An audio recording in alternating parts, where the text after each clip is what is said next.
Well, I was going to ask you because you're here, so I want to hear it from you directly because so many things are said about so many different things. The one thing with you that is said over and over and over is two things. One, that you were let go because you at the reunion said to Andy, "You're so full of shit, Andy." I said so much more than that to Andy, but they didn't.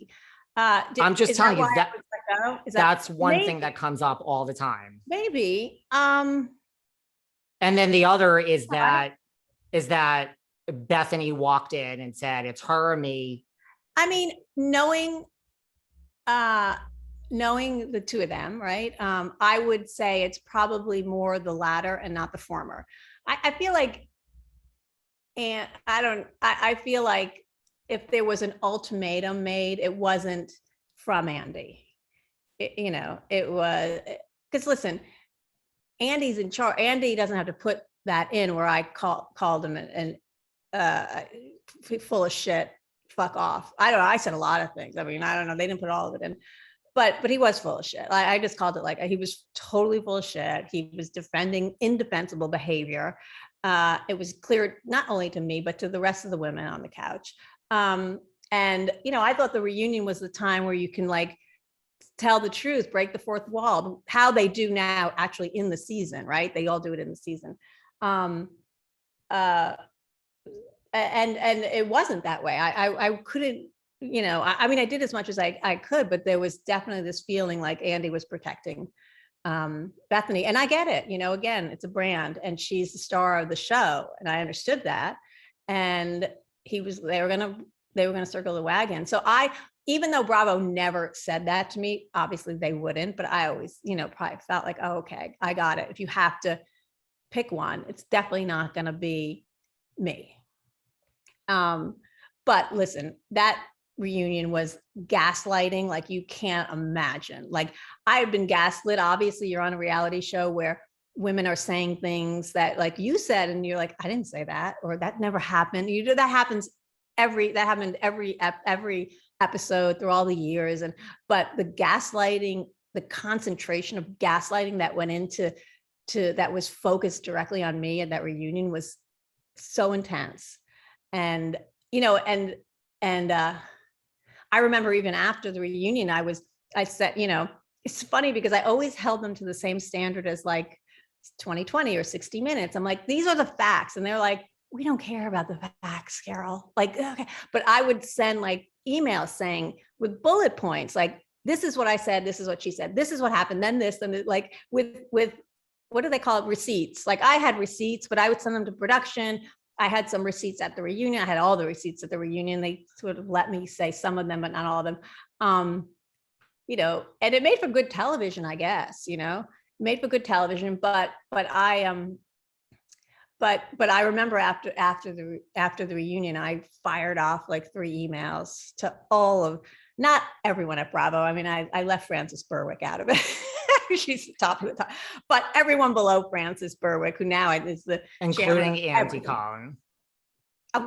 Yeah, to Andy and everyone at production and the executives in charge of Bravo, with video clips of the show, what was said, what wasn't said, all this stuff.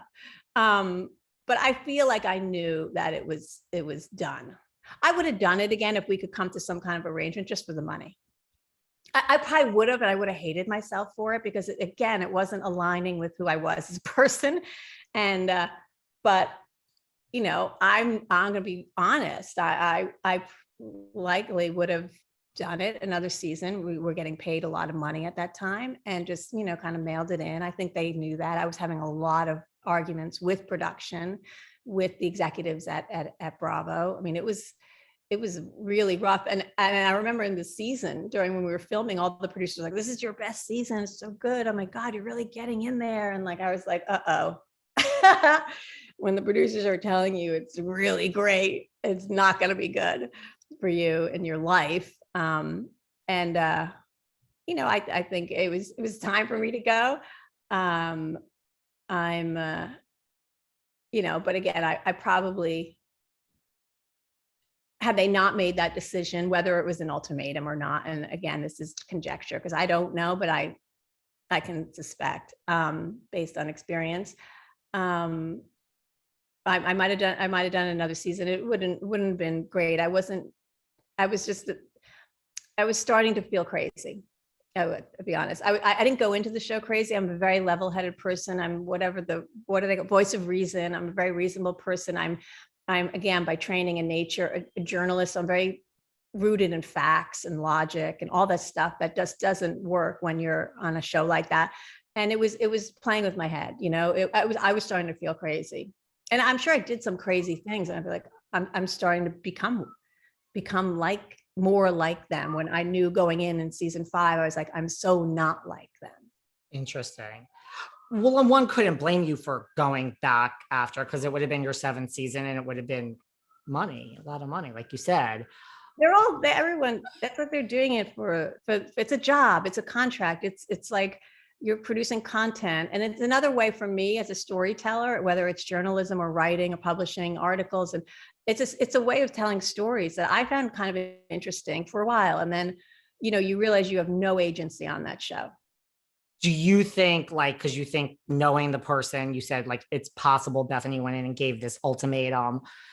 Do you think like you would have been let go anyway, or do you think that really had anything to do with it? I think the fight. I think our friendship, dissolving our friendship at that point would have what was the reason. I don't think. Yeah, I think it had everything to do with that. They didn't like the way I didn't fight in a housewifey kind of way. Like I didn't cry or get my feelings hurt, or like I was just like fact. Well, let's see what you really said. Let's, you know, and I know, you know, and then like my blogs were like excruciating. I mean, they just like killed, you know, everything I wrote was like rooted in facts and rationale and stuff. And it was hard to, I can't fight. I wasn't fighting like a housewife. You know, I wasn't going to get drunk and cry about this, you know, losing a friendship that at that point I realized was just like for her, you know, maybe just for the show. Well, you're a journalist. To give her a break. I think she probably going into that season knew that she was going to have some beef with me, because it made sense. The two best friends, then 2 years later, 3 years later, they have, you know, a fight. But I think she, even Andy once said to me early on when we were filming, like that she had said something like that. She really didn't want to fight with me. And I believe that. And I don't think she expected me to fight back the way that I did. And it just became, we were like, you know, two bulls. Yes. I'm just picturing how much time it must take you to do this email to Andy and production. Because I mean, with like clips and receipts, that sounds like it took, I mean, I get it. I'm so like a good lawyer. at it. No, yeah, I'm really you're probably great at it.